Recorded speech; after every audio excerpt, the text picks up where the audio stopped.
What's your favorite scary movie? Be like, I'm dying. If some guy came up to me and said, "Hey, they guys," I'm like, "It's over and done. We're married now." Someone in the movie, so I'm like, kiss. But oh God, what a sea of humanity. Joseph Dufresne crawled through 500 yards of human shit. Hello and welcome to 52/1994, the live movie conversation podcast, where we discuss movies from the year 1994. I am your host, Cody, and or you can call me Red today because it's St. Patrick's Day, and maybe it's because I'm Irish. Maybe. And I'm joined by my co-host this week, Joseph Dufresne, as his name says. If this is your first time joining us, welcome in. We are so happy for you to join us today. If you like what you see, go ahead and give us a follow and join the stream. So we do this every Sunday. But anyway, just to give you a little bit of heads up about the premise, we'll be watching movies from the year 1994, 52 of them to be exact. Important movies released this year, and we are doing monthly categories. It doesn't matter if they're good or they're bad. And we have a guest on to talk about the movie and then maybe interview them about, what they're watching now. To this month's, ever since we had the Oscars last Sunday. And so we did in honor of that Oscars month, and we're doing the 5 Best Picture nominees from the year 1994. And this week we're doing the Shawshank Redemption. Joseph, how are you doing? Shawshank Redemption. I'm good. You're good. Shawshank Redemption. We're doing Shawshank Redemption. It's a really important movie. This is a movie that has kind of stood the test of time, not only because it's a great movie, but because it got bought up for super cheap on cable rights, and so it was on TNT like every day, at least like 10 times a day. So a lot of people have seen this movie. I watched this movie when I was very young, too young to have seen it. In fact, what is playing behind me in the VCR is Shawshank Redemption. It is the original my house or growing up household VHS copy of this. So it's the OG back there. I know you always like when I tell you what's playing in the background. So I do. That's never know for what's you. going on back there. Yeah, that's what I never know what these doing back there. Anyway, Joseph, have you ever seen this movie before? Oh yeah, I caught it on TV many a time. Like you were saying, it seemed like it was on every day of the week. So yeah, this is probably 4th or 5th time I've seen it, I would guess. Never had VHS though. Not that. That's okay. Yeah, I mean, you're not an OG. That's okay. Yeah. But what was your what memories do you have watching this? Like, what was your first impressions after you watched this?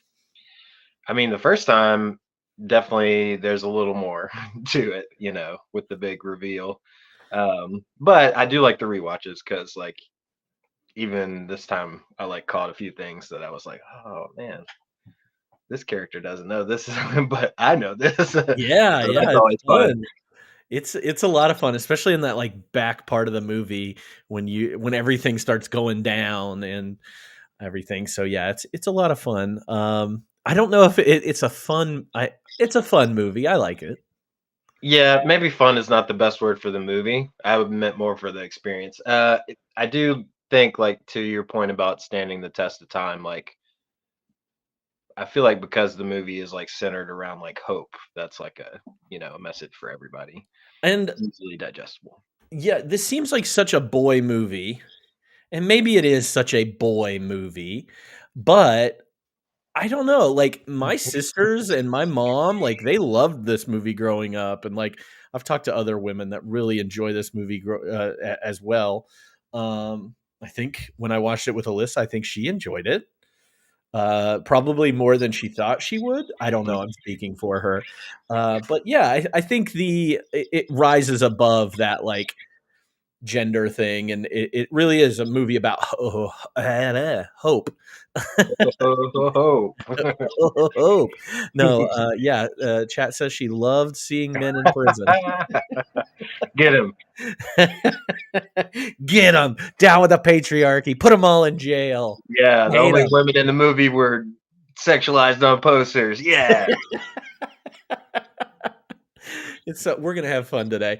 All right. So before we get into like the categories that we go through, let me tell you a little bit more about the Shawshank Redemption, and feel free to join us in the chat if you're new here, and give us some things. We typically do read a lot of the chat, so go for it.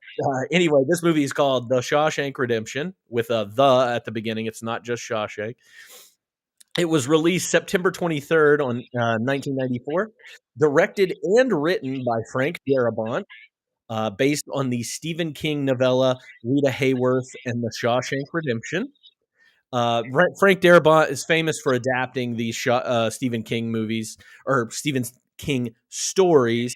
He's done The Green Mile. He's done The Mist. He's also pretty famous for doing the first season of Walking Dead. Dude. I think he did a lot more than just the first season, didn't he? I don't know. I think he jumped after like the first Oh, I couple thought he was seasons. around for a while. I think he might still have a producer credit, but I think he was Okay, like, okay. I'm going to do the first season. And you'll see some like there's some there's some people that are in like all of those movies. Even Shawshank Redemption, you'll see like these random cameos. I think Jeffrey DeMunn is the guy's name. He's like the lawyer at the beginning of this movie. I know he's in The Mist. He's also in Walking Dead season 1. So he uses kind of the same people over and over again. Anyway, the cast of this movie, Tim Robbins plays Andy Dufresne. Morgan Freeman plays Red. Bob Gunton plays Warden Norton. Clancy Brown plays Haywood. Or not Haywood. Clancy Brown plays Hatley. Haywood is played by, I didn't even write down his name. I'm very sad. I don't know his name. William Sadler. I pulled that off the top of my head. Gil Bellows plays Tommy Williams. James Whitmore plays Brooks Hatlin. And then a couple other guys to mention. Mark Rolston, Jeffrey DeMunn, I had already talked about, and Don McManus are a couple notable names that have, show up. They're character actors that just show up in a lot of stuff. Let me give you that Google synopsis that I copy and paste every week. Andy Dufresne is sentenced to two consecutive life terms in prison for the murders of his wife and her lover, and is sentenced to a tough prison. However, only Andy knows he didn't commit the crimes. While there, he forms a friendship with Red, experiences brutality of prison life, adapts, helps the warden, etc., all in 19 years. That is the description of this movie. There's an etc. in this. Google, be better. Yeah. That's the worst one I think I've read. It's pretty bad. Yeah. This movie had a budget of $25 million. It did kind of not make its money back all at once, but it says it has a box office return of $73.3 million. I think this movie was a flop when it first came out and nobody saw it. I don't know where that $73 million. I should have box office mojoed that one before just to check it over, to fact check myself. Yeah, I feel like that's a surprising. success. Yeah, a success. Well, yeah. That it flopped. Yeah. Anyway, this movie has a Rotten Tomatoes score of 89%. IMDb. This is going to be a fun fact to start with. On IMDb, this is the #1 movie rated on their website, and it has been for quite a few years now. And it's sitting at a 9.3 out of 10. And Letterboxd has this at a pretty high score too, at 4.5. Couple reviews for you. Roger Ebert said that The Shawshank Redemption is not a depressing story, although I may have made it sound that way. There's a lot of life and humor in it, and warmth in the friendship that builds up between Andy and Red. There's even excitement and suspense, although not when we expect it, but mostly the film is an allegory about holding on to a sense of personal worth despite everything. He gave it 3.5 stars out of 4. Not bad. And Desson Thomas, who's popped up a few times on our little stream here, says, speaking of jail, Shawshank the movie seems to last about a half a life sentence. The story, chiefly about the 20-year friendship between Freeman and Robbins, becomes incarcerated in its own labyrinthian sentimentality. It wanders down subplots at every opportunity and ignores an abundance of narrative exit points before settling on the aforementioned finale. And leave it to pandering first-time director Frank Darabont to ensure no audience member leaves this film unsure of the ending. Heaven forbid a movie should end with a smidgen of mystery. Wow. That's pretty harsh. That's a pretty harsh review. I don't agree. Yeah. This movie was nominated for Best Picture, Best Actor for Morgan Freeman, Best Adapted Screenplay, Best Cinematography, Best Film Editing, Best Sound, and Best Score. And it received no wins. I already said that Darabont went on to direct 2 other Stephen King stories, Green Mile and The Mist. He has said, though, Stephen King has said Shawshank is his favorite adaptation of his work. The second one being Stand By Me.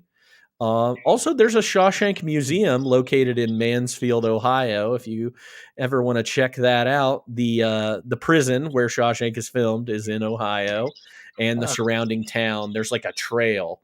Like you start at the museum, and then it'll take you into town. You can see where like Brooks lived after he got out and all that stuff. So take a trip. It's north of Columbus, I believe. Maybe. Very cool. Yeah, so check that out. So shot in Ohio, not in Maine. I think there was, a lot of it was shot in Ohio. So cool. Cheers, Ohio. Where's my Yingling? That's not an Ohio beer. You stop that. That's a dumb joke. Nobody else knows that joke. We'll use it forever. Yeah. All right. So let's talk about some of these scenes in this movie. Some of the best scenes that really make this movie. I'm going to start with you because I feel like you need to talk some. I don't need to talk any, but we can start with me. I really like the very opening scene, which is usually not on my list, but I thought it was a strong open, with the showing the murders and setting it up as oh, did he or did he not? And, also doing the whole court sentencing and everything. So that was my number one scene. It does set up Andy as being very cold. Even the judge says that you seem like a very cold individual or whatever he says. And yeah, they kind of mention that when he gets to the prison too. Everybody thinks he's stuck up or snobby or whatever. I think that's just probably just arrogant, maybe even for bankers. I don't know. Yeah, I don't know. A little bit arrogant. One of my favorite lines from the that lawyer scene is when he's like, don't you find it convenient that we haven't found the murder weapon? And he says, as I'm innocent, I find it rather inconvenient that you aren't able to find it. I was like, yeah, this guy's kind of a dick. Yeah. I thought the way they kind of went back and forth to him sitting in the car and sort of made you think, and there's not any other backstory of him at all. We don't know anything to his character. So it kind of starts off thinking okay, he probably did it. They're just not showing it to us. Yeah. Which, a little too emotionless in the whole thing. But with the wife cheating on you, you're mad. You're mad. You get mad. You get drunk. You kill him, or you don't. We don't know. You don't know. You drop a bunch of bullets. You drop so much evidence on the ground. You're just like, let me smash this bottle here. Let me put these bullets here. We take the heaviest footsteps I can. Let's just let's do it all. And I'll throw my gun in the river. We're fine. Yeah. There's no way anything will happen. Which, if you just keep the gun, you're good, right? They can. Yeah. They know, Then you can just match the bullets. Yeah. Yeah, and then you're good. But he didn't. He was like, I don't even want the option of me doing it. Yeah. I think So- I read in I got like a little section we'll get to later, but like the differences between like the little novella and the film. Apparently, in the novella, he was like suicidal as well, like at Oh, this okay. beginning stage of the movie, which is also why That would make more sense. not really But yeah. mentioned at all. All right, chat says my only complaint of the opening was why didn't he have someone defending him? I mean, we don't see him with a lawyer at all. Yeah. We never see like him being questioned by his own lawyer. We only see the prosecution coming at him. He's going to jail. He's going to jail. Can't avoid it. If he would have had defense, then we wouldn't have a redemption story. Yeah, my cousin So. Vinny. We would have My Cousin Vinny. Yeah, Great movie. I love My Cousin Vinny. different movie. What's your next scene? Let's see. After that, I really liked the whole like new fish scene too. Like when he gets to Shawshank and you're meeting kind of the squad or the crew, whatever you want to call it. And but you're also getting like all these other just like degenerates just being so awful to these new people, even though they're in the same boat, which is just like The one guy that's saying we're reeling him in. That's We're Morgan reeling- Freeman's. That's Morgan Freeman's actual son. that's hilarious. Yeah. I saw one of my fun facts was that the like mugshot that they use is him as well. Yeah. When they're doing his like parole hearing. So I didn't know he was Reeling actually him in it too. in. Very cool. Reeling him in and like kept going with the camera. All right. Man. All right. There's some good Prison quotes. seems from cool, that. right? Yeah. It's just fun after the first night, right? You just gotta Yeah. Let's go. not die. Yeah, not Right. get your head freaking cracked in. Like, do we have his actual name, or are we just gonna call him Fat Ass? Like the movie does? He is credited as Fat Ass in the movie. Of course he is. Of course he is. And It's it's the 90s. Fat Ass by a nose. And yeah. I'm not supposed to be here. Oh, yeah. I'm making fun of this poor man who ends Yeah, up getting he killed. lost his life. It was like, oh, the doctor left for the night, so we couldn't do anything. Yeah. But I did like that. It was kind of like a cool way to like introduce everybody and like the prison life, if you will. Yeah. I have to say cool. Like, yeah, prison is so cool. I want to go now because I don't want to go to Shawshank at all. Because we get introduced to Hadley. We get introduced to Hadley and we get introduced to the warden in that first scene where they're coming in. And Hadley, I mean, right away. he is the epitome of evil. I've got a section later of just Hadleyisms that I've called them. And I just picked out all of his lines that I was like, this is the most absurd thing. And how somebody strung together this sentence, I'll never know. But very impressive. Gets curb stomped by Mr. Krabs. Yeah. So if you don't know that Clancy Brown, the guy who plays Hadley, is the voice of Mr. Krabs in No idea. in SpongeBob. So Good call out. Love that. yeah, that one. Anytime I see this guy pop up and stuff, it's like it takes me a little bit to calm on him a little because, like, he is a bad guy. He in this always movie. picks the bad ones, right? Yeah, he's in Lost. Oh yeah, he is. Yeah. Oh yeah. You're my Lost guy. But yeah, no, we get, Andy is in this opening scene still very cold, very like keeps to himself, doesn't make a noise. That whole first night that he's there, Red loses 2 packs of cigarettes because he bet on him. And I love the whole like currency system in prison. Cigarettes, man, just packs of cigarettes. If you can get cigarettes in, you're good, man. You can buy anything you want. You know who never smokes a cigarette in the movie? Andy? Well, I don't know if Andy ever smokes a cigarette, but Red never smokes a cigarette in the movie. Really? Yeah. That surprised me. And he's the cigarette man. He's just wheeling and dealing. He's not a user. He's a dealer. You know, He is a dealer, bro. He knows what greases the wheels around Shawshank, and it's cigarettes. cigarettes. All right, what's your Yeah, next like that scene? too. Or did you have anything else besides like Haley or Hadley crushing this guy, and then the warden saying, "What does he say? Salvation lies within," or some? Not yet. He says Oh something. no, he does have a good line. Your I ass think I just belongs to had part me. of it. Yeah. Put your trust in the Lord. Your ass belongs to me. Was like Yeah. part of it. I think he says something else before that. That's exactly what it is.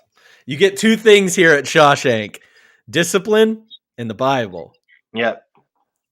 Put your trust in the Lord. Your ass belongs to me. There it is. There it is.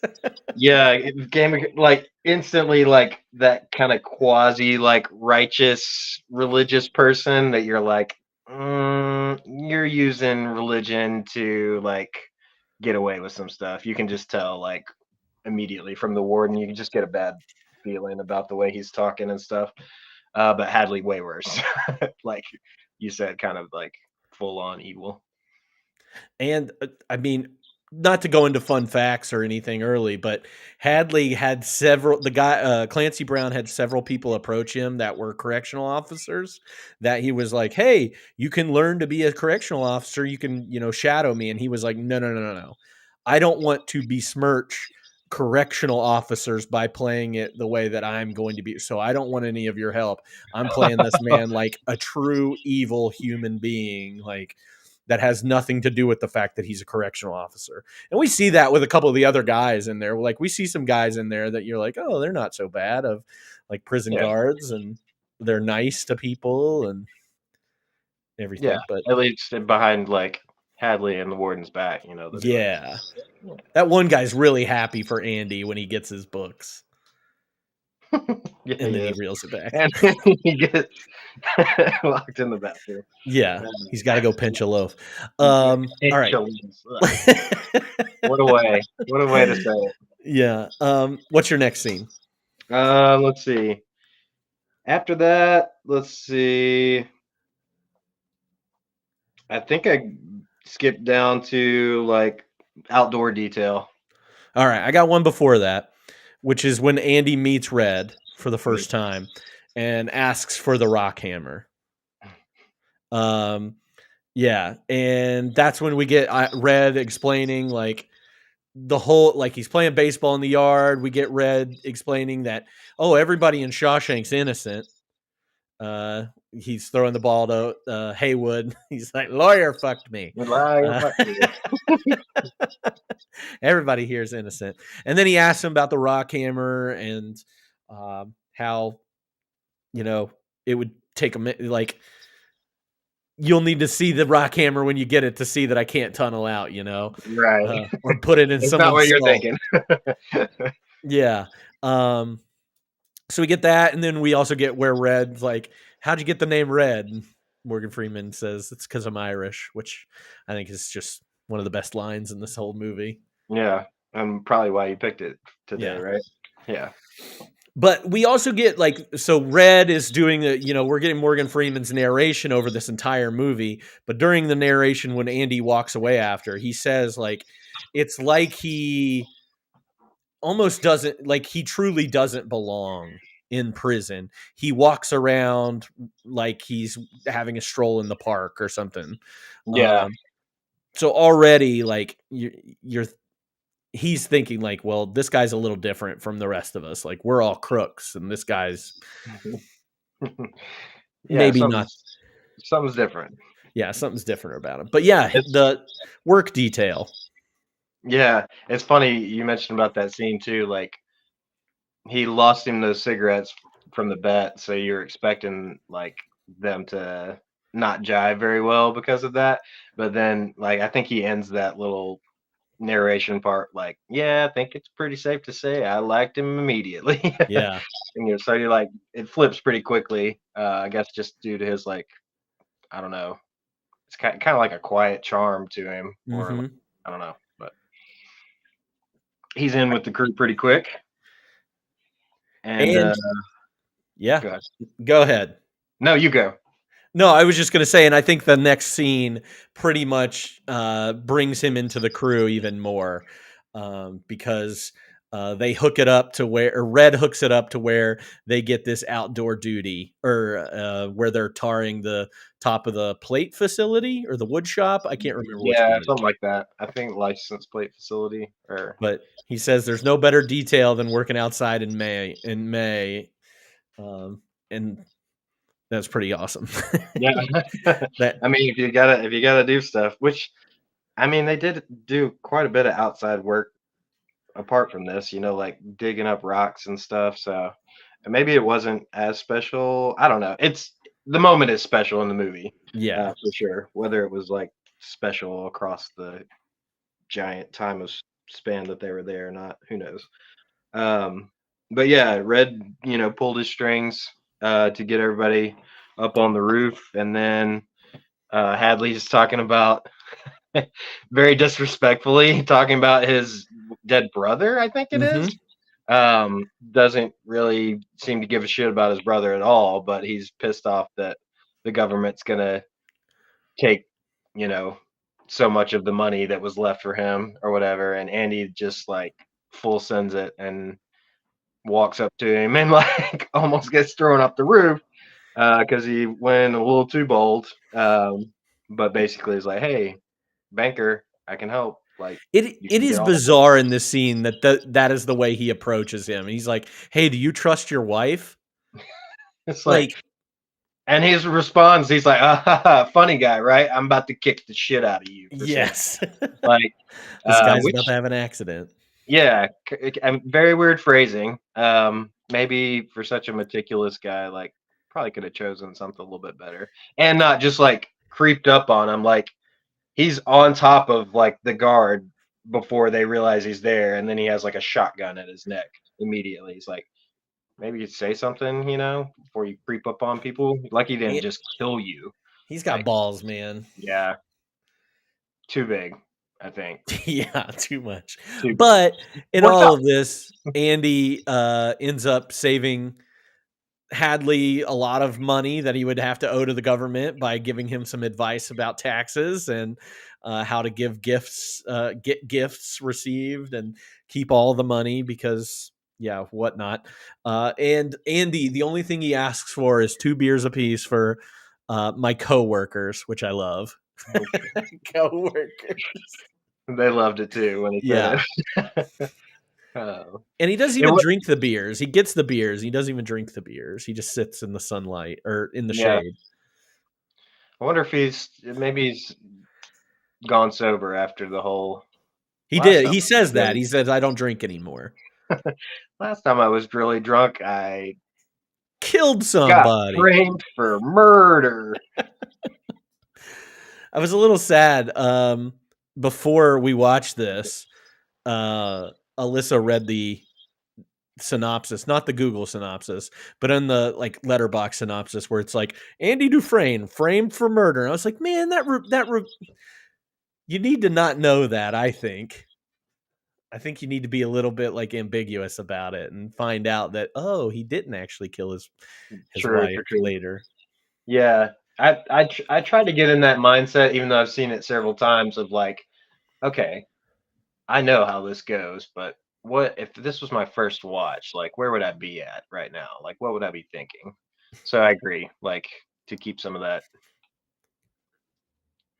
not in Yeah, the forefront, to keep some of the mystery, because that is like a big part of the movie is like the big twist. So yeah. um, What's your next scene? let's see. After that, we've got the books or like Yeah. transfer to the library. Yep, Um, that's exactly mine too. yeah, he gets to, which I don't think we've mentioned Brooks, but Brooks is an old man side character with a bird pet that Jake. somehow is allowed. Jake, yeah. Which for such like that has to be the most, like the loudest, most obnoxious bird. Like, how is he getting away with that? Smartest bird though. Is it? Yeah, ravens are like the smartest birds. Is that You why can we like don't give them promote him? treasure too. Oh, They can like find treasure for you. fine. Is that why he has him? Maybe you should get a pet. I think what you need in your life is a pet raven. You think? Yeah, not a pet dog, a raven. Do I have to train it from like the baby like he did? No, you just grab one. Just grab one. Okay, Yeah. I could do that. You trap it and They're then too just loud though, right? They're just like Nah. always doing it. The Baltimore Ravens suck, but real ravens are cool. I can't tell which one Spencer's talking about, so we'll have to. I know which one he's talking about. Oh, So there it is. I know which one he's talking about. Anyway, no, Yeah, Brooks is cool though. Brooks is pretty cool. I'm glad that he got. That's another thing. Like from the writing to the screen, he got a pretty big bump in like character and development. So I like his whole like story. It is horribly sad, but I think it accentuates like the overall theme of hope very well, Mm-hmm. and like what happens when you lose that. Well, and I'm jumping ahead. I'm sorry. No, you're good. I think it also Brooks's story also explains institutionalization. Like Brooks has been in there for 50 years, and the only life he knows is prison. He even when he went into prison, he says like I saw one automobile. Yeah, he was like, I've seen a car once. Yeah, Now and I'm like they're trying to get off the everywhere when he street. gets out now. Yeah, And just doesn't fit into that world.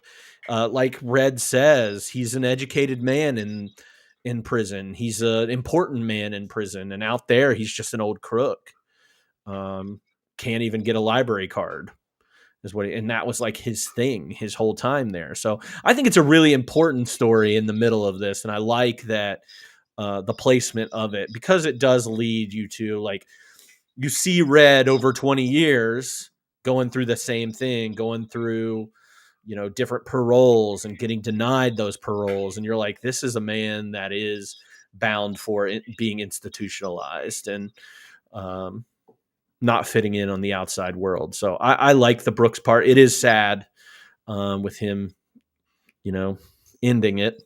yeah. What did he say?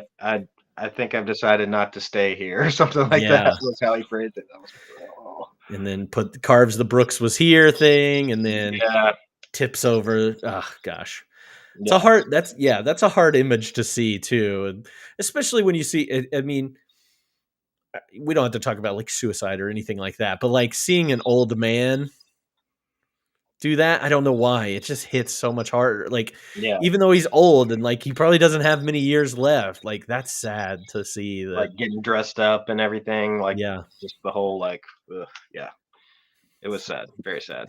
But but we haven't gotten there yet. He's thriving at the library. Gives Andy like the 60-second tour and what he does, filling the card up with the books, and but you find out very quickly. Japanese. Yeah, but you find out very quickly that like they pulled Andy down there to get him started on his like financial. He's a regular H&R Block. Yeah, basically the freest. Like when you're e-filing, they're like, "Oh, it's gonna be free," but then they hit you with like, they're like, "Oh, you want to file your state taxes? That's $70." This one though, it's true, free. This one is true, truly free. The regular H&R Block. Let's see what chat says here. I think it's because subconsciously you're like you could just live out your short life without taking this drastic measure, but shit must be so bad that you have to do this. I guess in response to Brooks, yeah. Yeah. That's freer than a Costco card. Don't you have to pay for a membership with a Costco card? I don't know. I don't go to Costco. I ain't got no Costcos.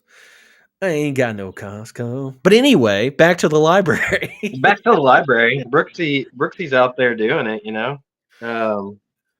And Andy gets his H&R on, which blows up immediately because he's very savvy. I love how like they do like the prisoners from, or not the prisoners, the guards from the other prisons that are coming in with their W-2s Like the on like baseball game team. day. Yeah. Just like, all right, before we get started on the game, everybody form a line. Let's do your taxes. So he must be doing it, to pull that kind of clout. That's pretty nice. Yeah. And if you get them for free, I would love that. I would love for some prisoner to do my taxes every year for free. Where's that program at? I'm tired of paying TurboTax, man. I bet we can get that going. Have you reached out to your local prisons? I haven't. I'll get right on that. We've got some prisoners watching, so we'll ask them to get on that and learn some tax stuff. Yeah. I'm sure I'd float him some cigarettes, no problem. Is he getting any compensation for that at all, you think? Like, I think he's getting protection. Okay. I think he's getting protection from the guards, so which we can get to later. But yeah, Andy really takes to this whole being a tax guy and being in the library and starts sending out those letters to the state senators every week until they're like, we get it, guy. I think it took 2 years. Is that how long it was? Yeah, I think that's what it was. 2 years. We had 1 a week. And so then he upped it to 2 a week. After that, after they gave him like the little measly $200, he was like, okay. Mm-hmm. But the first time he gets all those books and everything in, he gets some records in there and plays the opera, locks all the doors, locks the prison guard in the toilet, locks the front door, and then puts it over the overcom, not overcom. That's not the word. The intercom. Intercom. It could be called an overcom too. Over the intercom. And I think we get like one of the like most beautiful moments of the movie. I think he's playing that opera from The Marriage of Figaro, and everybody just stops what they're doing, whether they're in the wood shop or the plate factory or in the yard. All that, like, you see even guards that stop and stare up, and as they hear this voice coming through the speakers and everything. And it's truly like a beautiful moment because everybody that is there, all these incarcerated men, are just like experiencing something that they've never experienced before through music. Yeah. I like this scene a lot. Did we ever like hear anything else over the intercom at all throughout, like, prior to this? Mm-mm. I mean, I guess either way it works.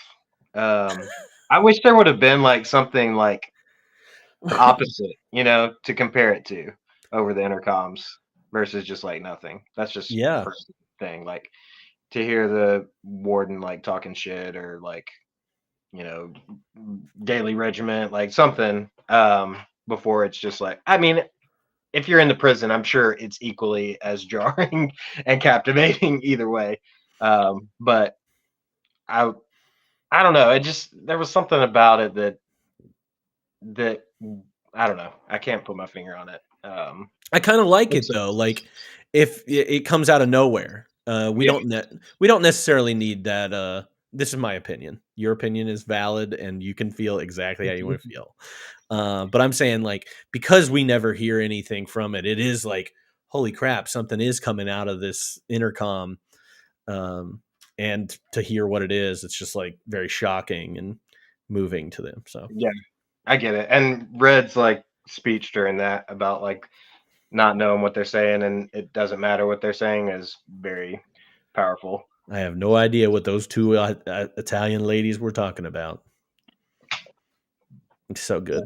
He's so freaking good. I want Morgan Freeman to narrate my life. It's not too late. I think it is. Is he dead? No, I am. Oh. What a twist! With a twist. All right, what's your next scene? Unless you want to talk about it. Oh, Andy gets his head kicked in, and he spends time in the hole for this. So, Oh yeah. 2 weeks, about Two- easiest time you ever spent, or yeah, whatever. And the after conversation is really cool too. Like I feel like that's like the most like direct conversation that they have about hope until like the very end of the movie, where he's talking about like they can't take the music away from you, and they're like, "What are you talking about, bro? We don't know what that means." Um, so again, just he's different. Like he's not resigned to where he's at and staying here. Which at this point he's been chipping away at the wall for who knows how long. So um, he also has like a kind of like source of hope that maybe not everybody else can draw yeah. on. And maybe that's why the guys like him so much, is because he is that different thinker from them. Like, yeah, he's kind of this like well-off banker and has a stick up his butt and all this stuff. But because he thinks the way they do, like thinks so differently than the way they do, it's like a fun pet to have around. Like, oh, that's just Andy.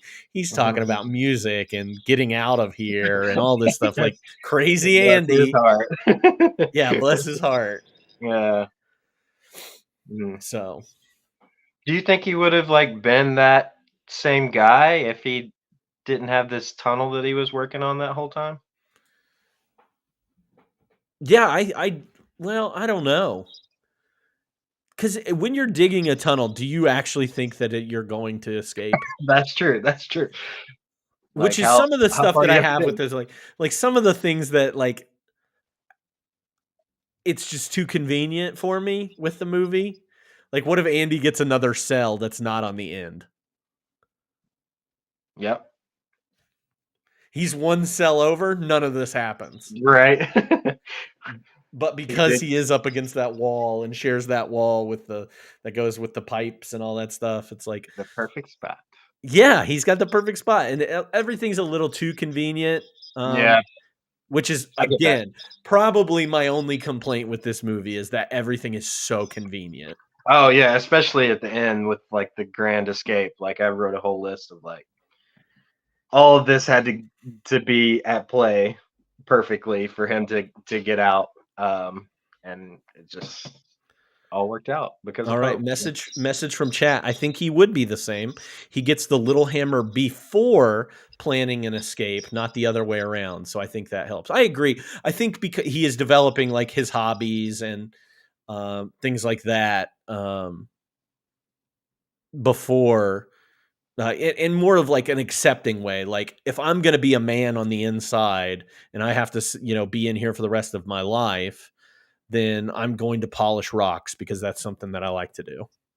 Yeah, Um, that's a good point.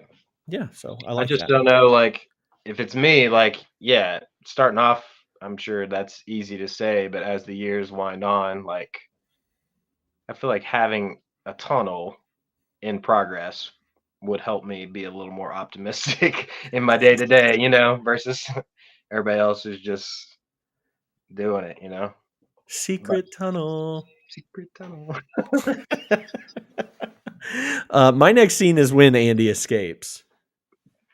Yep, that's me too. So we can talk about that.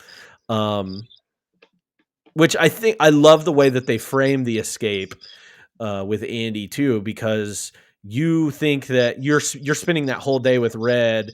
Red has just talked to Andy, and Andy is like gonna kill himself. That's what Red thinks. Mm-hmm. And like what's his face gives him a length of rope. He's like, I didn't know he was gonna kill himself man. with it. Thought he needed some rope for something. Haywood, man, he's clutch. But but like we think it's set up that Andy's gonna kill himself. He doesn't come out of his cell in the morning, so you're like, oh, it's over, and he's done. But he's not in his cell. and then the fun parts happen. Yeah, Which yeah. I do love all of this. It's great the way like they set it up. Like, what happened? Like, we know that Red doesn't know anything. Like, Yeah. which would be like his accomplice if something was going on. So this man just up in like David Blaine's out of here somehow, or And they find and out that the reveal is great. the reveal of the tunnel, when the warden throws the rocks at the wall and it's right behind there. So good. And then I think it does the flashback where you get to start over and you see everything from Andy's perspective, and that he does everything and switches the books and walks out in his fancy shoes and crawls through the shit and gets into the shit tunnel and comes out clean on the other side. Comes out clean. And I love how convenient it is for him. Not convenient. I'm like elaborate it is that he has been setting up this mystery person this whole time for the warden so that he could launder money for him.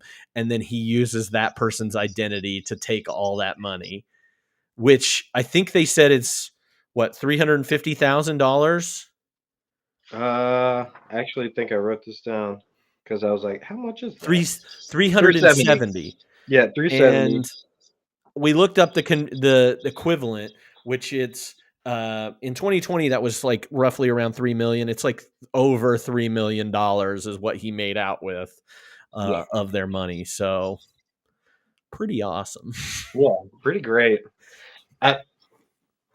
My only like question mark with that, and I guess it's because he went out of the country and it's not gonna have to worry about it, but like, you are now the person that you set up as the fall guy, right? Like, this was the guy who was going to take the hit if anything happened, and you have assumed that identity. But he sent all that other stuff that points it to the warden as this guy. So very convenient. Yeah, he sent it to the paper or whatever to go out as the story. So I guess he just like destroyed all that other evidence that he had. Yeah, I'm sure he figured it out. And I'm kind of glad that we don't get into the details with it. We're just like, oh, he just assumes this identity and goes to Mexico. He's in Mexico anyways. Like, they're not coming after him in the 60s, you know. No, not at all. Let's see here. I don't know why he chose taco night to crawl through the sewer. That was a rough patch. Yeah. Could you do it? Like, physically? 500 yards in a tunnel that is, a sewer tunnel. I don't think I can crawl 500 yards in open air. I think you're right. I think I would pass out. But imagine, like, oh my God. After the first like 50 yards, I think I'd be fine. You know, it's like I've already done 50 yards. I just have to do 10 times as much.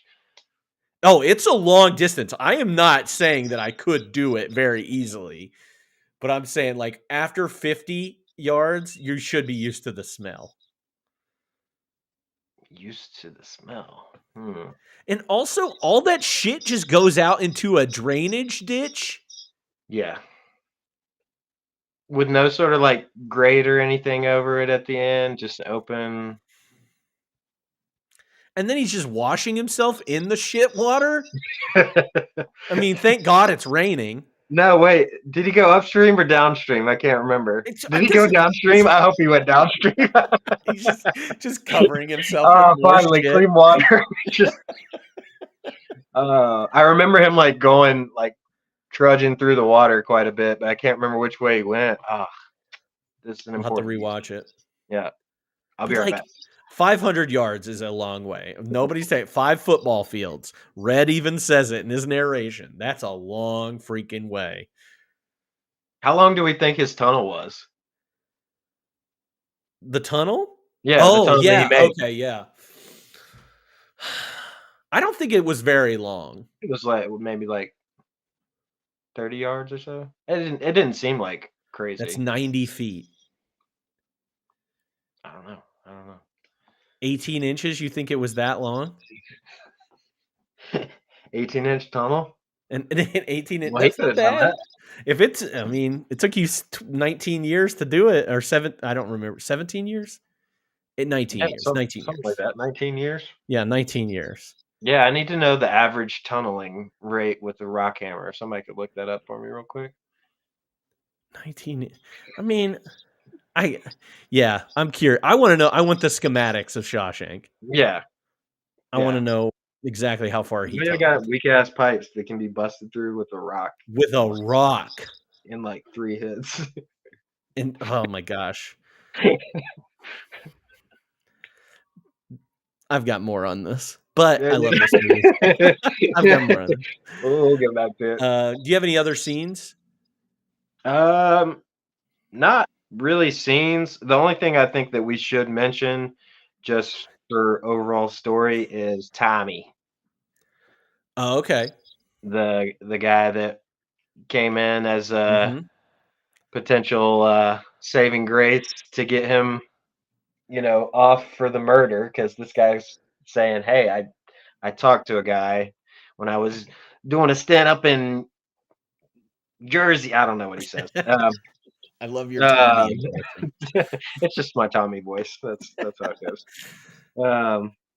But yeah, there's this guy that confessed, like, "Oh yeah, I killed these people, and some idiot banker took the fall for it." And then he gets offed by the warden so that doesn't happen, because Andy's too essential to his laundering. But R.I.P. I like the 2 Tommy months story. in the hole. 2 months is a long time. That is a long time in a dark room. That's worse than 500 yards and shit, I think. You think so? I think so. 2 months? You do that every day. No. I don't. You live in a complete hole. darkness? I mean, I wouldn't call it a hole. I'm just kidding. Wow, man. Harsh Cody coming out. Harsh Cody's coming out, man. Turn the lights out, you're in the hole. That's your challenge. Different though, man. Solitary confinement, like, even as isolated or as like okay you are with not being around people and not getting stimulation from all these million things that we have, like 2 months in like a closet. I think you should try it. You think so? We should make Spencer try it. He's our science project person. Yeah, that's right. R&D. Yeah, I think even like, out of probably most of the people that we know, I would probably be the prime candidate that could, get the furthest. But 2 months? No way, man. 2 months. I'd feed you through the door. Mm-mm. Somebody should try it. Hey, he's doing it right now. He said, "Here I go." We'll see you in 2 months. Do it after the stream. I can't lose the viewer.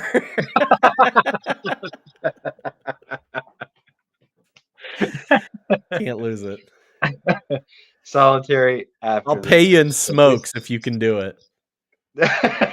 Hold my beer. Yeah, we might have. It might be all your slashers. You might have to pause the schedule. We'll come back in 2 months to discuss the rest of Shawshank Redemption. You're gonna get bread and water every day. It's a good diet. Bread and water? Yeah, bread and water. Oh, you mean like actual diet, like lose weight diet? I think you would actually lose weight. Yeah, bread and water for 2 months. Your skin would not have any UV rays, so you'd be protected from the sun. You'd have a vitamin D deficiency, though, so that's a problem. Your eyes would probably get messed up. I would probably need at least like 1 Pepsi a week to get through it. I couldn't do water. It's too grueling. It's too much. You need to break a bad habit like smoking or some other addiction, 2 months in the hole, done. I don't know. I think Andy probably gets out and smokes a pack. immediately. Gotta have coffee. This would break you up. Coffee and beer, you'd never want it again. 2 months in the hole, everybody. You've been sentenced. Shawshank therapy. Here we go, everybody. This is if there are any parents out there, this is what you do to your children. Let me give you some parenting advice for free. Put them in the hole. Sounds like oh my gosh. All right, yeah, Tommy has all this information, gets killed for that information by Hadley and the warden, basically just to keep Andy, doing their dirty work. Yeah. And very everything. Sad. He just got his high school. He just passed his. He did. Passed man. his GED. He was got his diploma. He was about to go places. Maybe. He might just continue being a shitty thief, but hope until you get shot 4 or 5 times in the back. Andy Dufresne and Barack Obama. Hope. I also platform movie. This is what he played during his campaign. I also want to bring attention to when Red gets paroled, because then we get this scavenger hunt kind of thing. Red also gives a great speech that is different than the speeches that he's given in his other 2 parole meetings, and is basically just like, I don't give a shit. You guys stamp your little thing and I'll just move on my merry way. So I love this. And then I love the whole him going up to that hayfield in Buxton and the rock wall and under the tree and finding all this stuff. Hey, you've come this far. Why don't you come a little bit farther to Zihuatanejo? Ooh. You like that? Yeah, say it again. Zihuatanejo? Okay. All right. I think that's how it's pronounced. Zihuatanejo? Oh, watch it. Don't point the camera down. Sorry. But then, they meet up in Mexico on the beach, and we get to see it from afar, and they hug, and that's how the movie ends, and it's wonderful. And 2 best friends are united and living new lives after being in prison forever. And I think really it's just a bromance the whole time. It was really just a bromance the whole time. You're absolutely right. So, who is your favorite character, and is there a scene stealer? Scene stealer, Rita Hayworth. Rita Hayworth's your scene stealer? No.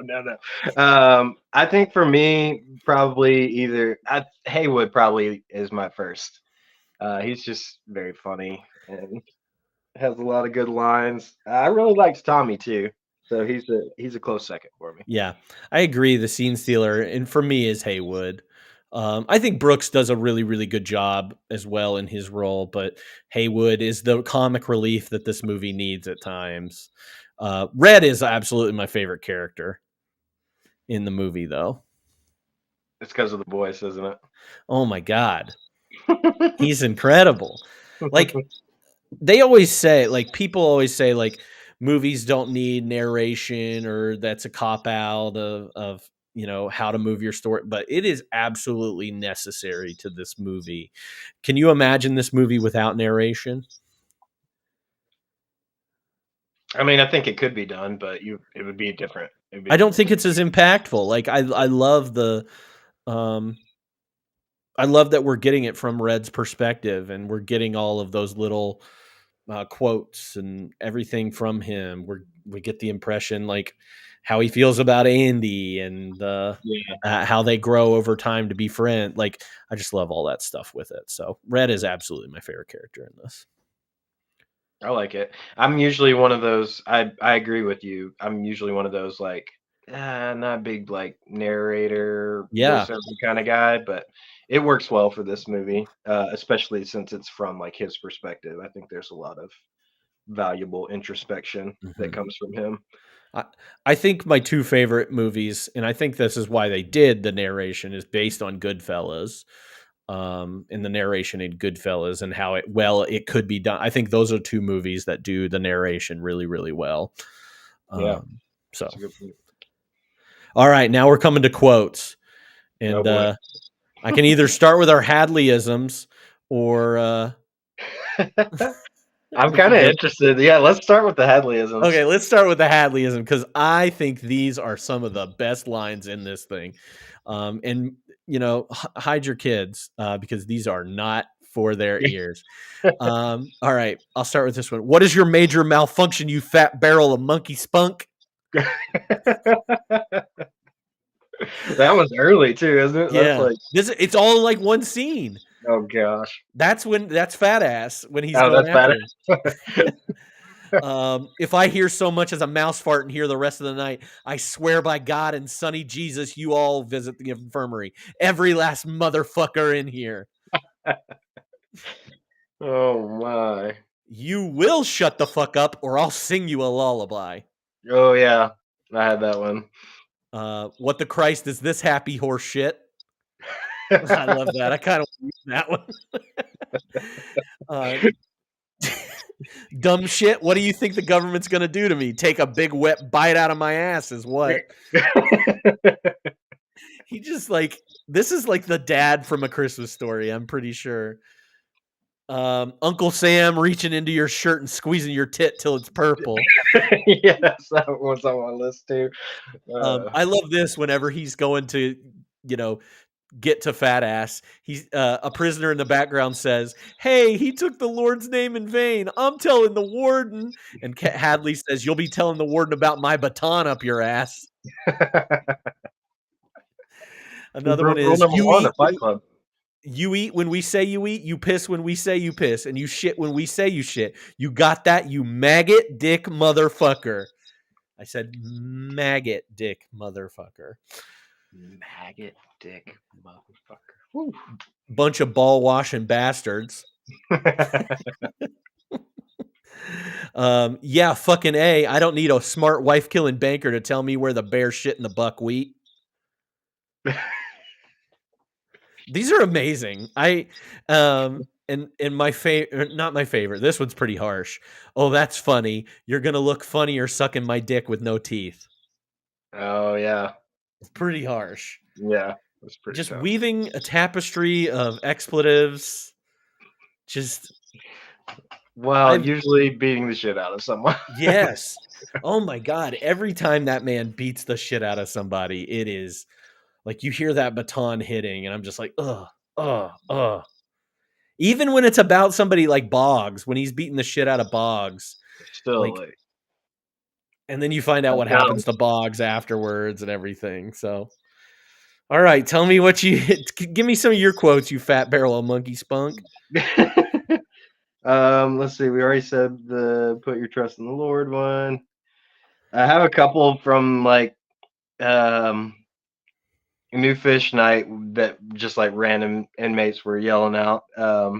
One of them said, "You'll wish your daddy never dicked your mama." Another one said, "Poke your ass out, give me a first look." I didn't even catch these.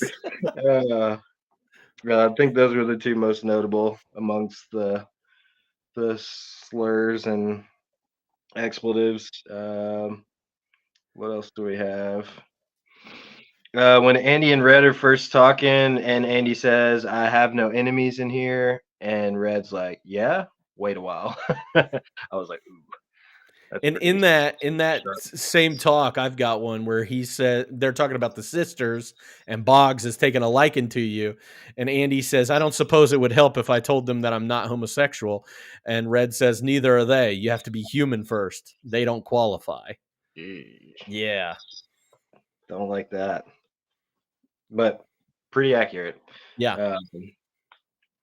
We already talked about the Irish quote, which repping the green.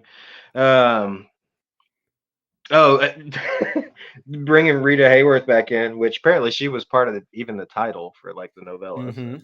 So, when they're sitting down at the movie and Red's like, "Hang on, this is the part I really like when she does that shit with her hair," and then she comes on screen just fluffing it back. Incredible. Really funny. When Haywood's talking about Brooks after he tried to, you cut his throat. He's like, old man's crazy as a rat in a tin shit house, which never heard that one before. And then I got some longer ones. Oh, there is one more funny one from Haywood when they're talking about Count of Monte. Chris, he says Count of Monte Crisco, Yeah, and they start making fun of that's him for that. Cristo, you dumb shit. Crisco, you dumb shit. And he's like, by Alexander Pause, dumbass. And they just get a big kick out of that. Dumbass Dumas. Yeah, You know what it's about? You'll like it. It's about a prison break. about Prison Break. And then Red has a good line after that says, we ought to file that under educational too, oughtn't we? Yeah. Pretty good. I think all the other ones I have are like more like little pieces or snippets of like narration mostly. Let's see. Okay. Early on from Red, or I guess this is after Brooks tries to mess with Haywood or like cut his throat. He's like, but I'm telling you, these walls are funny. First you hate them, then you get used to them. Enough time passes, you get so you depend on them. That's institutionalized. And I was like, well, that should be Merriam-Webster right there. Mm-hmm. You go ahead with any more that you have. I just again, I have a lot of like Red stuff narration wise, but when Andy is explaining all the money laundering he's doing to Red had said he's like, "Man, you're good," and then he finishes up with it. And he says, "Well, I'll be damned. Did I say you were good? Shit, you're a Rembrandt." I loved. I never caught that one until this time. Shit, you're a Rembrandt. Rembrandt. That's a good one.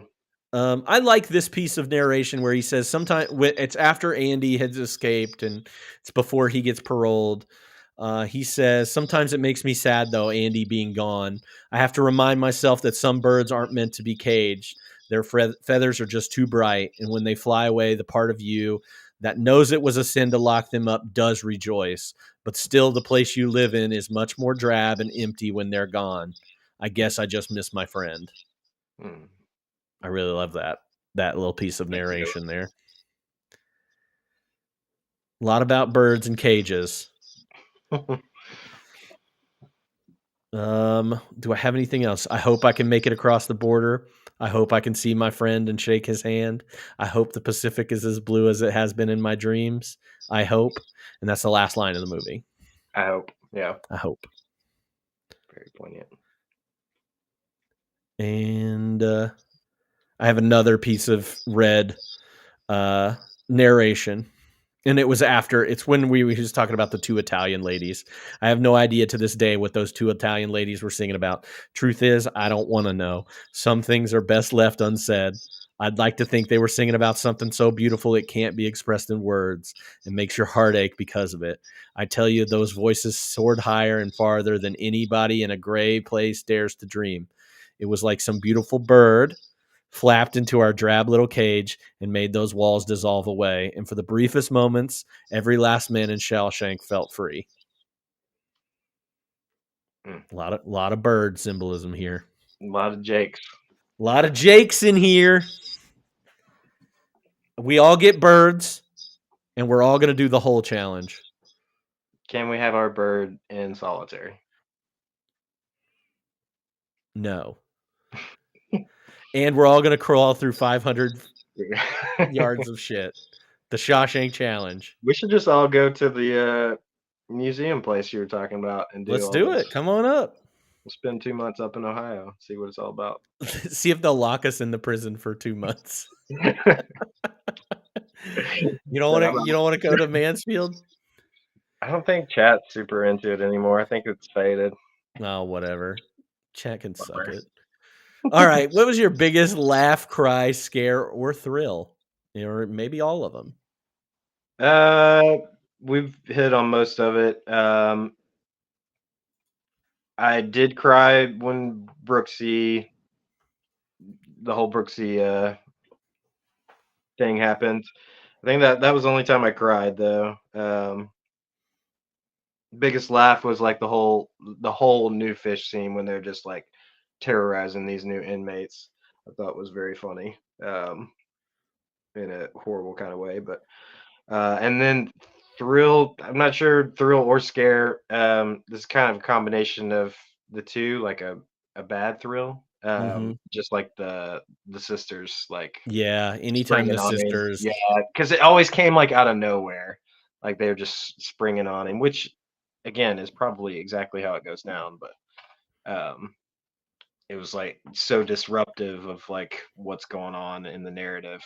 And I mean, we do see like some of the damage that is caused like during, but the camera cuts away most of the time and we hear it through Red's narration. Like, I'd like to tell you that Andy held the sisters off. I'd like to, tell you, but this ain't a fairy tale or whatever. Yeah, prison's not a fairy tale, I think was what he said. Yeah. And I do appreciate that as well, like kind of cutting away um and not getting like super graphic with it. Because it's hard to stomach. But anyways, that's mine. What about you? I think we've covered a lot of the laugh ones. I think my biggest laugh comes when Red says that it's because he's Irish. Weird thing about this movie, I've never cried during this movie, and maybe it's because I've seen it a lot when I was a kid and I didn't understand what things were, and I didn't understand like the love between these two men for each other, like a non-sexual love kind of thing. Like I just didn't get it or anything, but I've seen it enough when I was a child that like it doesn't affect me now. I'm still moved by it. Like when they hug at the end and greet each other at the end, it's like, oh my God, like I should be like just weeping. And I don't know why. I just never cry in this. When Tommy is shot, that's kind of like a crazy moment, thrilling moment, I guess. Cause it's like, again, like clipping somebody's wings. It happens again, where Andy just, this cool thing that's going to happen for Andy doesn't happen. Because Worst kind of way.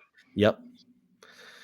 All right, let's talk about the most ridiculous moment in this movie, or the biggest what the F is going on. And I think we're on the same page that it's got to be the escape, yeah. right? It's all of the escape. It is everything that is so convenient to this escape.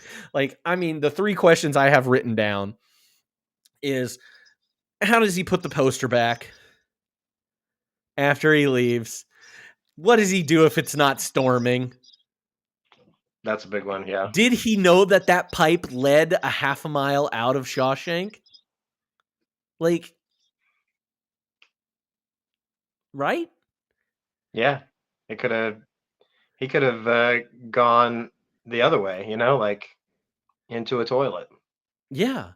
But like, and the rock going through that pipe and took 3 hits, like 3 licks of a lollipop to get to the center there. Yeah, that one was big. You got for a Tootsie me. Roll, all right. I'll tell you that. And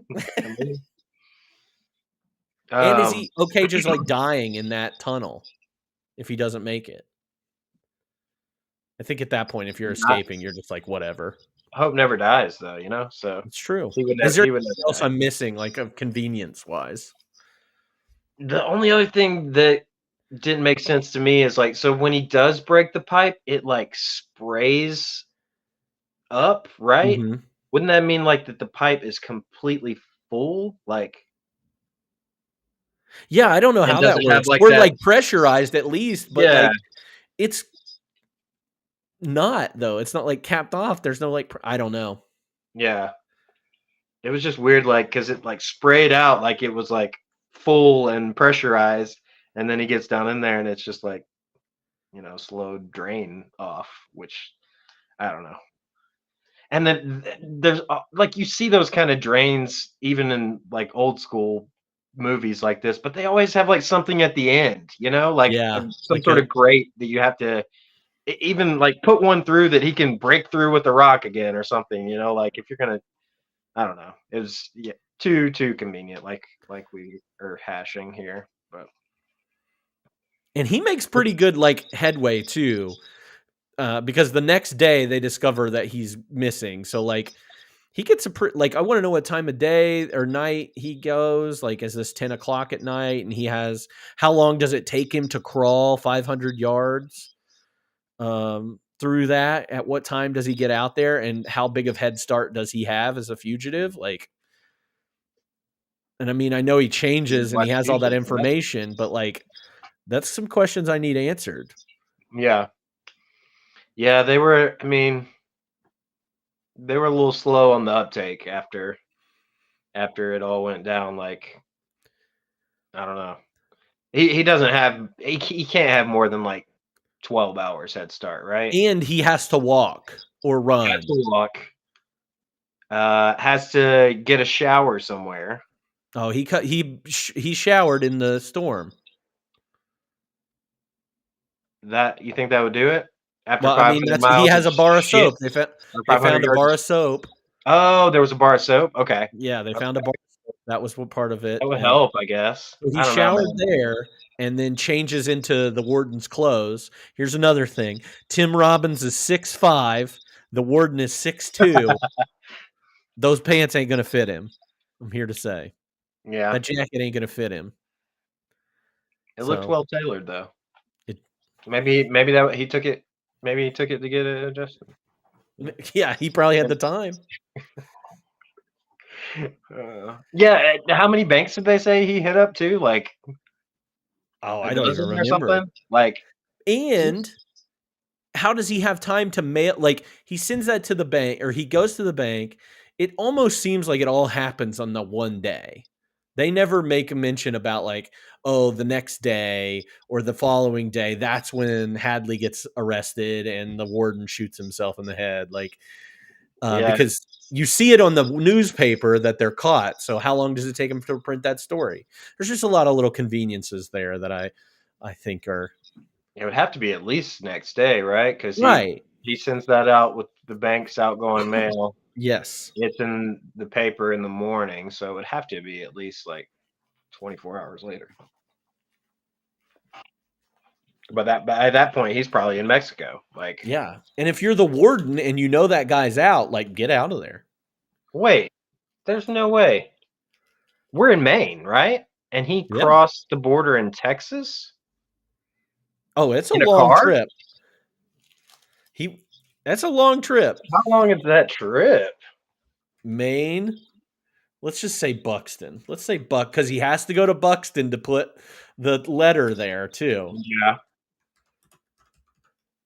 Buxton to Fort Hancock, Texas is 36 hours drive time. I mean, I guess he's operating in cash, so that's working in his favor. Yeah. I don't know how close Buxton is to the I don't know how close it is to the border. Yeah, I mean, I guess it is fairly feasible, but still like kind of convenient, that I don't know. Everything works in his favor. Hope wins. It did. We're rooting for Andy. We want him to escape. We want him to get caught, sent back to prison. We don't want him to get caught. Screw the warden. Screw Hadley. They both deserve what they get. I do wish that the warden doesn't kill himself in the end and like gets to rot in prison.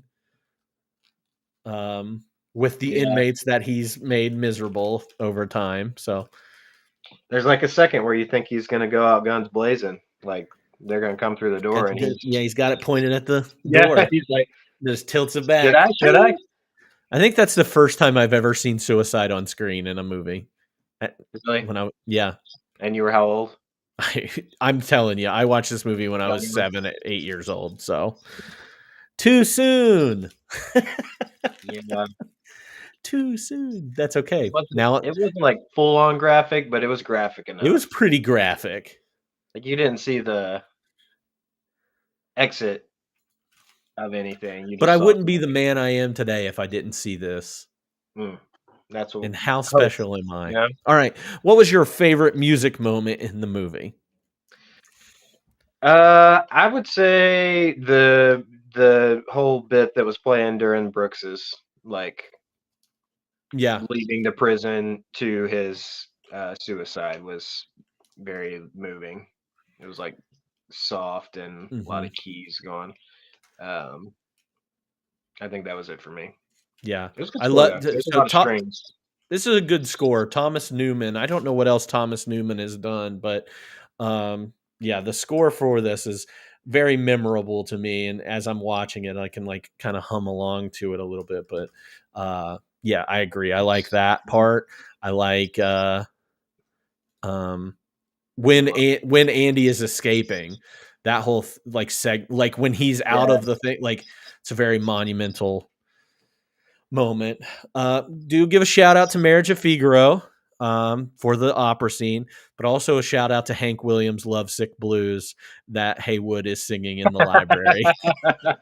Pretty great. Pretty good. And I don't know what to do. Oh, Lord. Yeah, that's great. He's All right. great. Who do you think gave the best performance? I would say so. I've got three. I think Morgan Freeman is best performance. I really liked the guy that played Brooks, though. I thought he was very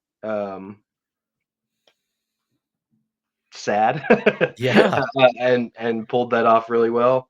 I'm also going to give a shout out to the warden Norton. Yeah, I thought he did a really good job. I had my list of 4. Morgan Freeman, I think, hands down, this is amazing. I said Tim Robbins though for Andy. Like, I really like the way that Tim Robbins was put in this role. I think he plays it perfectly. And it's interesting. Like, we can talk about this in like recasting and stuff like that. But like, can you imagine somebody like a Tom Hanks in this role? Like, he's the next closest I think would do this role, and he's almost too happy. He's too joyful. Like, I feel like Tim Robbins is Andy Dufresne. Yeah. We'll get into this shortly, but I couldn't come up with anybody for a good recast. I saw like a list of people that were offered, and I was like, ugh. Well, Yeah, no, it's none of weird. y'all. It's a weird None of y'all, list. please. But I also want to give, Warden, I thought he did a good job in that role. And then also Clancy Brown, who plays Hadley. Like, there is not a more evil person on screen than that guard. Like, he plays him amazingly. Yeah. And it's weird that he's Mr. Krabs. So very weird. That's my fun fact for today. All right, let's talk about some recasting. I don't have much for 94. Actually, I don't have much total. This is not my expertise, but for 94, I did say it would be cool if Clint Eastwood played Brooks.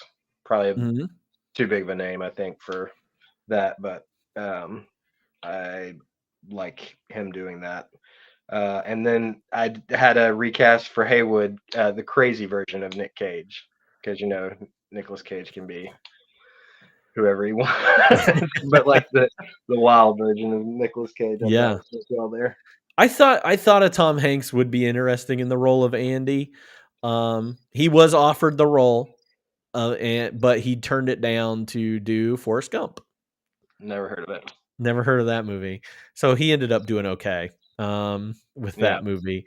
But yeah, it definitely gives it a different tone, a different vibe if he's Andy.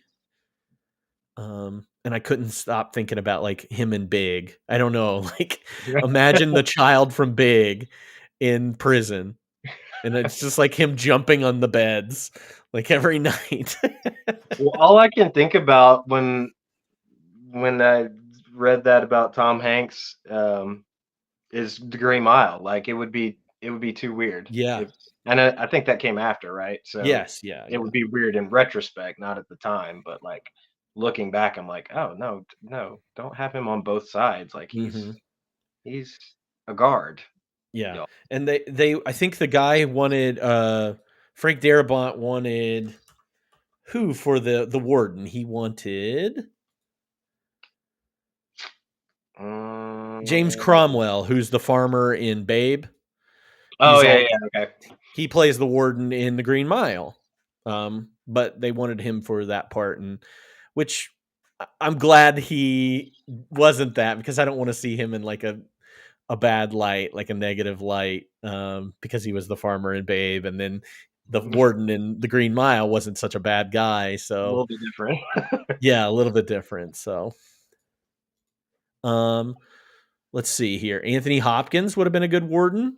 Maybe. I think that could have been good. I think actually that's not bad at all. Especially like we just watched we watched the movie Remains of the Day with him, and he plays like a, I don't know, kind of a cold figure too, but it's like a, somebody we're rooting for. But then you have him as like, what is it, Hannibal Lecter, and I mean, who is a very charming individual. He would be good at the warden. I think that's that's a good one. Yeah, I agree. I like that. Would have been interesting. Did you have anybody for 2024? The only I just am obsessed with Brooks, I guess, or I'm just You not good at love casting. Brooks. I love Brooks, man. So for 2024 Brooks, I had two options. Kenneth, I don't know how to say Branagh? it. Branagh, thank you. Mhm. I thought he would be a good fit for it. Also really like Brendan Gleeson from Oh yeah, Brendan Gleeson, Mad Eye Moody. Yeah. Oh yeah. Yeah. Um, That's all I have for 2024. I don't have anything else. So oh it's all wow. you. Okay. I did a couple. If we're talking to Brooks, like you could easily bring back. I mean, I always do this, but like bring back Tim Robbins or bring back Yeah. Morgan Freeman would be great as Red. Like that's a great cameo as Red. Bunch of old dudes. Throw them in there. I don't want any of them to go out in a different way, though. I don't. No, I want them to all hang themselves. Okay. You do you. For Red though, I thought Sterling K. Brown would be a good. Oh yeah, Red. I like that. I'm all about putting Sterling K. Brown in more movies. In Let's put him in this. I think he's got a great voice. Could be godlike. Tough shoes to fill with the voice. I did this last week. I said Paul Dano last week for Forrest Gump, but I think Paul Dano would be a good Andy Dufresne. Him or Evan Peters, maybe. Evan Peters is kind of known for playing freaks on screen, like Ted Bundy or okay. Quicksilver in the X-Men. Quicksilver, okay, yeah. Yeah. Right. So I like him as that. I said either John Bernthal or Michael Shannon as Hadley. Michael Shannon, especially, if anybody has seen The Shape of Water, that is essentially the same role. Yeah.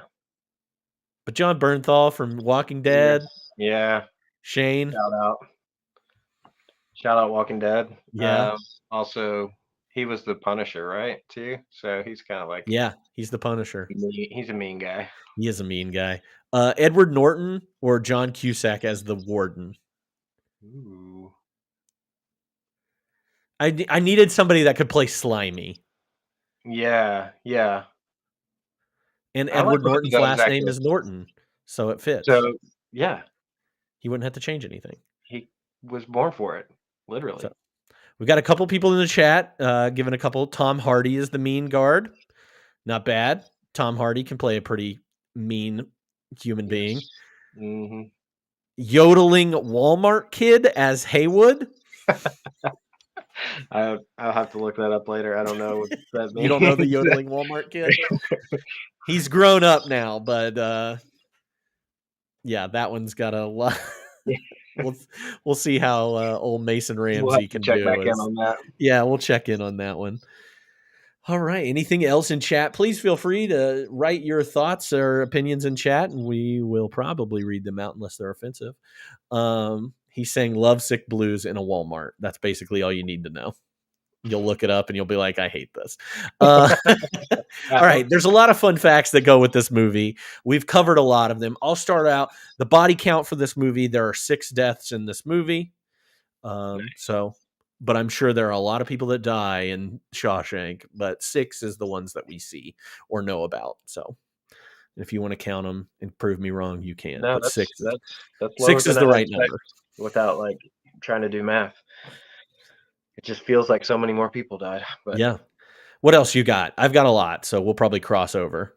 Yeah, I mentioned some of the differences between novella and movie, but not all of them. There were a couple of other important ones.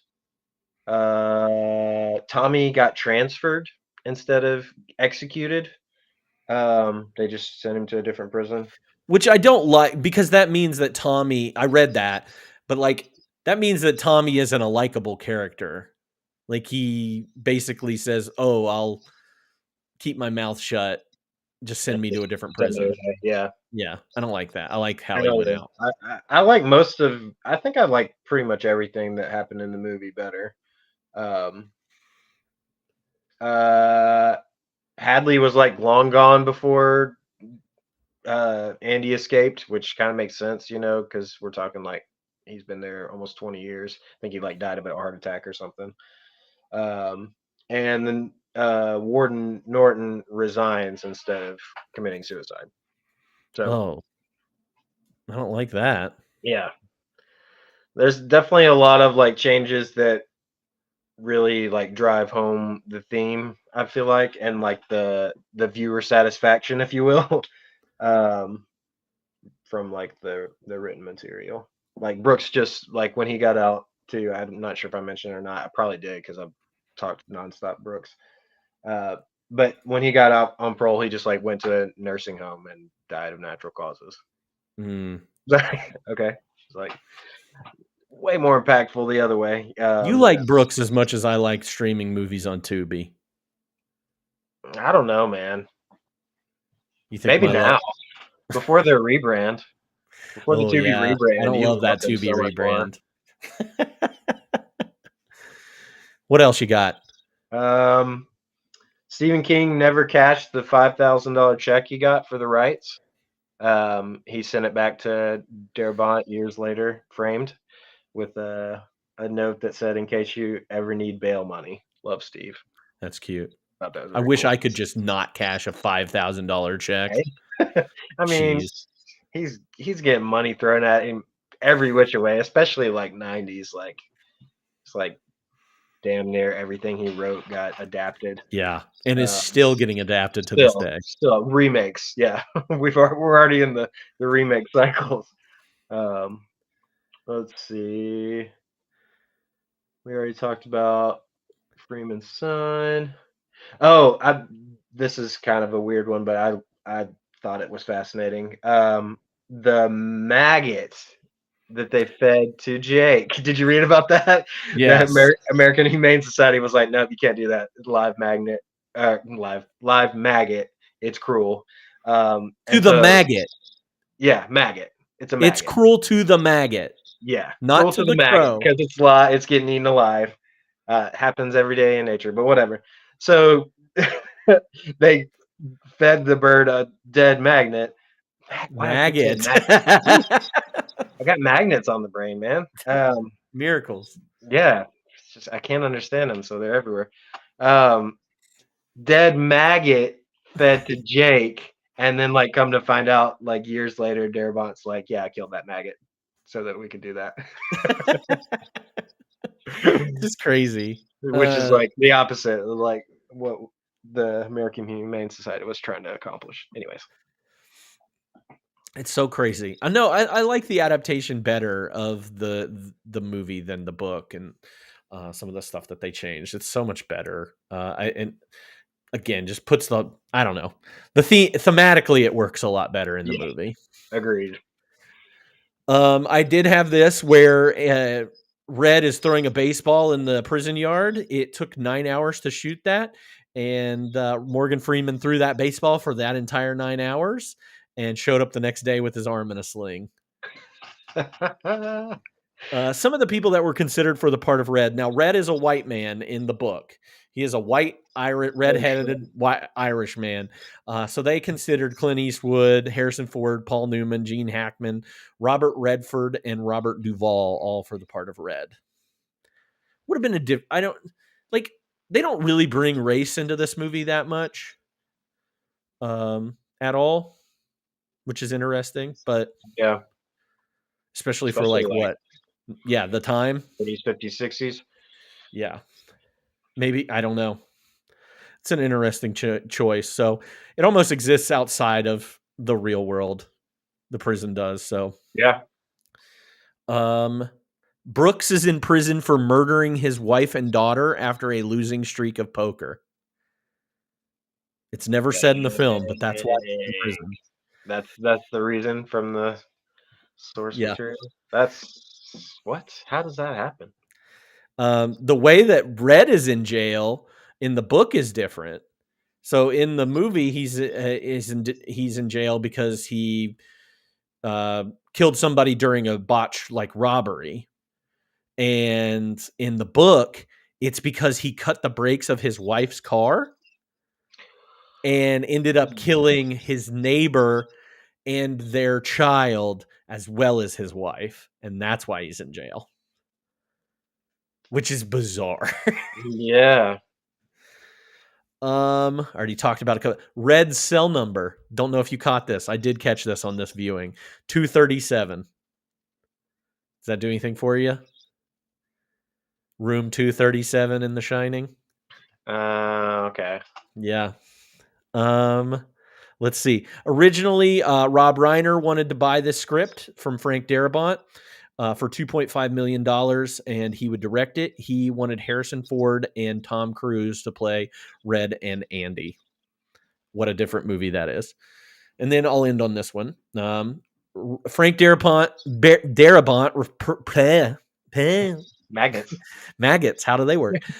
Frank Darabont preferred to end the film with Red searching for Andy. In fact, if he had been allowed to shoot the ending as he wanted, the closing shot would have been Red on the bus heading for the field.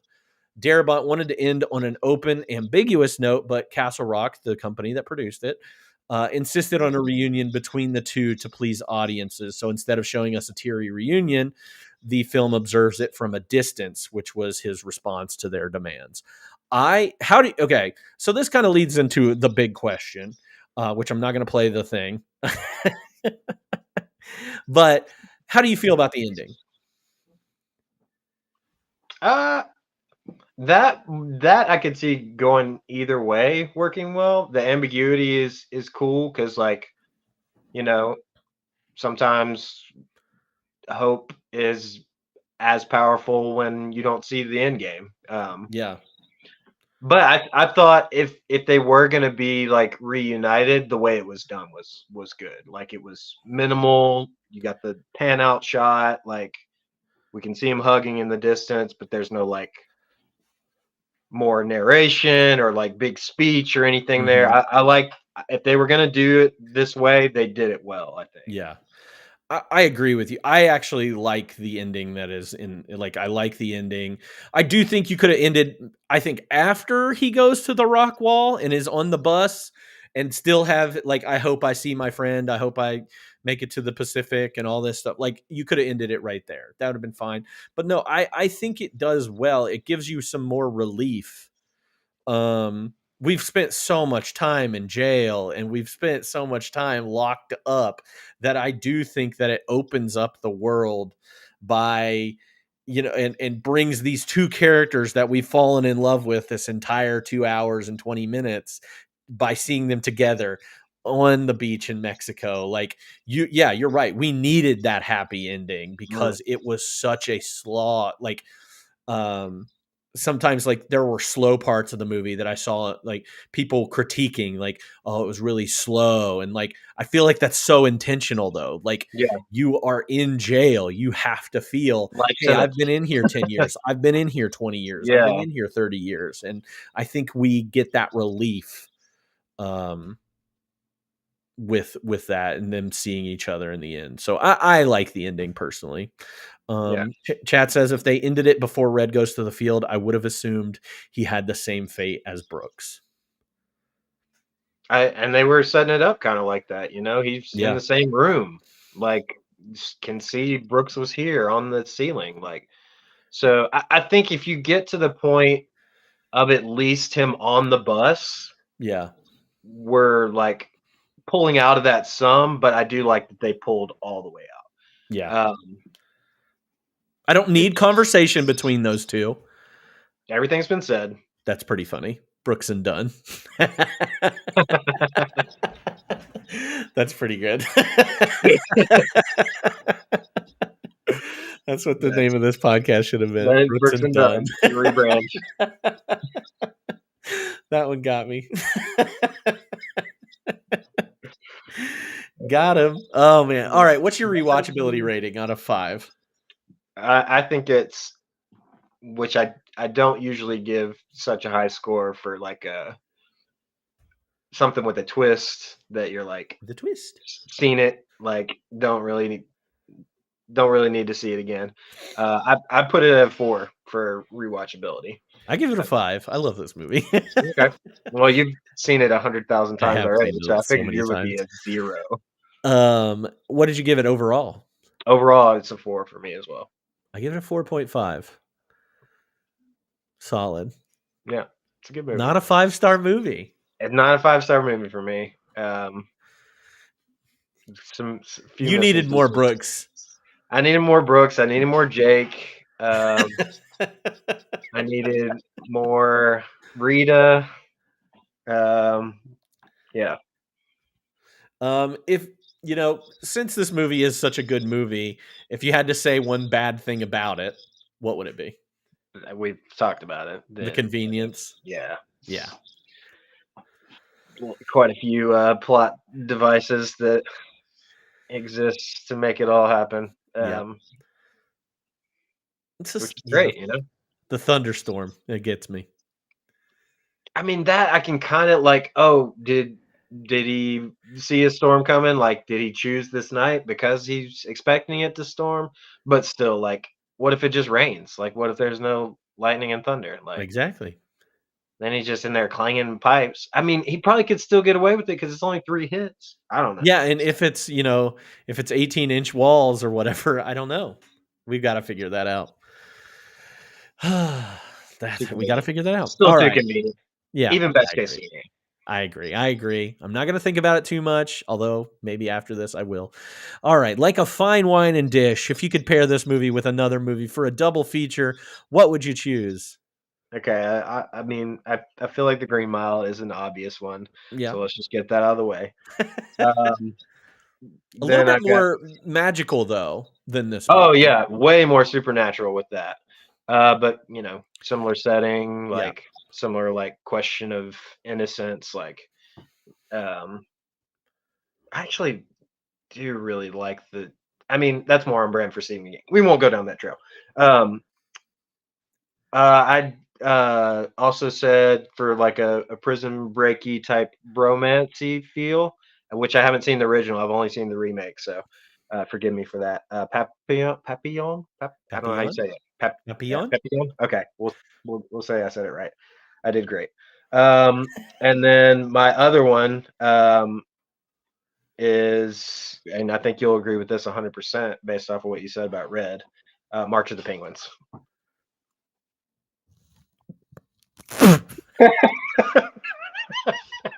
Great What? narration. You love his voice. I do love his voice. He is the voice of God. It's a perfect, yeah. Yeah.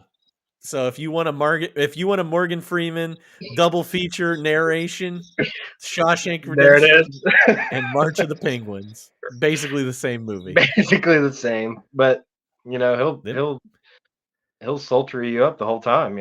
That's right. Get you Those hot and penguins bothered. will fuck you up. One of those penguins is just like Hadley, I'm sure. I'm sure. The killer whales are the ones that they have to avoid. Actually, yeah, I'm starting to see some similarities here. Yeah. Being a penguin is kind of like being in prison. This is basically spot on, and I didn't even realize it. It was Y'all are right. This is right. I went kind of prison breaky bromancy too, and I said One Flew Over the Cuckoo's Nest. Yes, would be a good option. I think that would be a really good double feature. And then if we were doing like Stephen King adaptations, I went with Stand By Me. Okay. It is a little bit, obviously it has nothing to do with prison or anything like that, but it is a good like bromance movie about these 4 kids looking for that dead body. Yeah, gotta find that dead body. There's a dead body in it. There's some like very funny comical moments in there, and then there are some very dark moments in there. But I recommend that. That's a great movie. I love Stand By Me. The leeches scene It's great. scarred me as a kid because I would never get in a creek after that. Are you still afraid of leeches? I don't want, I've never had a leech on me. I don't want a leech on me. I think I'd freak out. We'll put one on you in solitary. Yeah. Well, Joseph, we did it. We did it. And Number I one thank you. IMDb movie of all time. Of all Currently. time. If no, I already did that. Thank you for doing You're this welcome. with me. I really Thanks. appreciate it. Have you watched anything recently that you'd like to recommend to everybody out there?